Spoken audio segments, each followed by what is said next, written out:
Hello மக்களே! நான் இன்னைக்கு மீன் குழம்பு வைக்க போகிறேங்க. குடம்புளி வச்சு கேரளா ஸ்டைல் மீன் குழம்பு வைக்க போகிறேன். ஸ்டவ் ஆன் பண்ணிக்கங்க.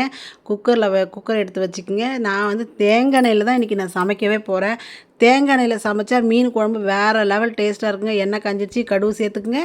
கடுகு கூடவே வெந்தயத்தையும் சேர்த்துக்குங்க. வெந்தயம் சேர்த்து பொரிஞ்ச உடனே நான் சின்ன வெங்காயம் ஒரு கைப்பிடி அளவு பேஸ்ட்டாக அரைச்சி வச்சுருக்கேன். அதையும் நல்லா சேர்த்து வதக்கி விடுங்க. பச்சை வாசனை போகிற அளவுக்கு வதக்கி விடுங்க. கூடவே கொஞ்சம் கருவேப்பிலையும் சேர்த்து வதக்கி விடுங்க. பெரிய வெங்காயங்க பொடியாக கட் பண்ணி வச்சுருந்தேன், அதையும் சேர்த்து நல்லா வதக்கி விடுங்க.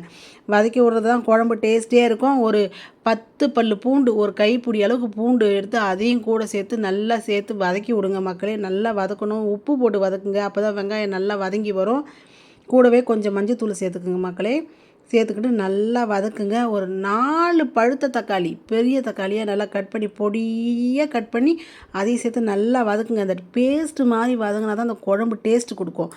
கூடவே 2 டீஸ்பூன் தனி மிளகாத்தூள், 2 டீஸ்பூன் குழம்பு மிளகாத்தூள் போட்டு நல்லா வதக்குங்க மக்களே. சூப்பராக வரும் குழம்பு. இப்படி செஞ்சு பாருங்கள்.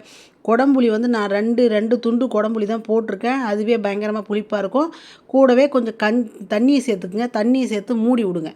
மூடி விட்டு குழம்பு கொச்ச உடனே நான் கொடுவா மீனோட மண்டை, அது அப்புறம் சாலை மீன் சேர்த்து தான் நான் இன்றைக்கி குழம்பு வைக்க போகிறேன்.